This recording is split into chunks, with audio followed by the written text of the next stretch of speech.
Na pesi mbote na bandeko nyonso oyo tolanda réflexion pe epai ya bakambi ya réflexion.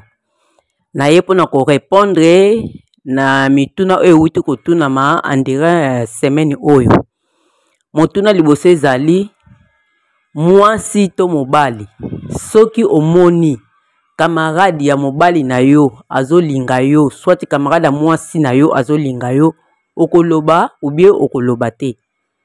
Soki asi manifeste na ete na comprendre eke azosepela na nga azolinga nga, mais asi manifeste te alobi eloko moko te, nga pe na otika la silence po wana eza ndoto ya baba. Mais soki asi manifeste alobi na nga ke nazolinga yo, na sepeli na yo ke nga no tozala, wana na koloba parce que ya longoli bilamba ayoki soni te, bongo nga na kotala bolumbu na ye na koyoka soni mpona nini. Mais zalaka pe te po ye moko deja bebisi relation, bongo ngai o na koya kosukisa ko bebisa relation o ye deja bebisi, eza mabe te. Po ye moko da bandi ko bebisa relation yango nga pe na ye kosukisa pona ede ebeba bien, fona yebisa mobali na nga soit mwasi na nga po ezalaka te, po toza famille, po camarade aza deja ndeko.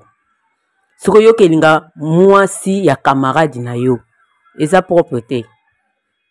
Na biso basi foto yebaka camarade na mobali noti azolinga yo, yo fo belela po babe moni ndoki belela noki mongongo ekufa. Po soki yo po vanda silence olobe loko te zake yo po sepeli na yo na ye, mais po na nga esimba te. Po nga soki nde nazana mobali na nga aleki camarade na nga na kitoko, aleki mibali nyonso na kitoko, aleki mibali nyonso na nyonso, po aza mobali oyo nga na lingi na ko changer jamais na mutu mususu. Po tokoma omona na moya lelo pe mwasi aza na kati ya libala, camarade ya mobali ne mo boye alinga ye, babimaka na bango pe mobali ayebi te, aderangeaka ye malgré na babima pe te, mais alobaka pe loko ta afandika ya kimia. Eza po yo ozosepela na ye, ozosepela koyoka maloba oyo alobaka na yo, yango moni ko boko funda pa mobali na yo, mais eza faux, eza deja falia. Tio moni lekamba bongo faux koloba po mutu mususu akoyaka pa détruire couple na bino. Po eza na biso basi, eza pe na mibali oyo toza na bami na biso tosololaka nga mwasi na nga zala boye, nga mobali na nga sala boye, mobali na nga zongisa boye, mobali na nga bima boye. Wana ezobota deja motema likunia ekomi jaloux. Mususu akoyaka atika na détruire bango, totala mwasi ngo ya tutela to mobali ngo ya kumisaka lingaka ye, soka lingaka vraiment sans le savoir obebisa foyer na opamba. Po mobali wana aomema musika te, po boko vivre naka na po d'intégration, po azio na maboka camarade na ye, ye pa obuleka peti otindo tozane boye lobi pe masa na musako yoko ya kozwa ye, po nga pe na zoki na maboka mutu mususu. Eza mabe makasi. Camarade ya mobali na yo akoki jamais kolinga yo, donc il faut fongola munoko ko yebisa mobali na yo pe lobeli ye mutu ngo oyo azolinga yo. Titanga bimisi maloba na ya silisi koloba, yo lobeli ye ali yo pe ko panza relation ngo bien bien et pas mobali na yo. Ezala bongo. Deuxième question, soki mwasi to mobali azana jeûne prière, soko akoki kosala relation na mwasi na ye soit na mobali na ye, non, eza faux.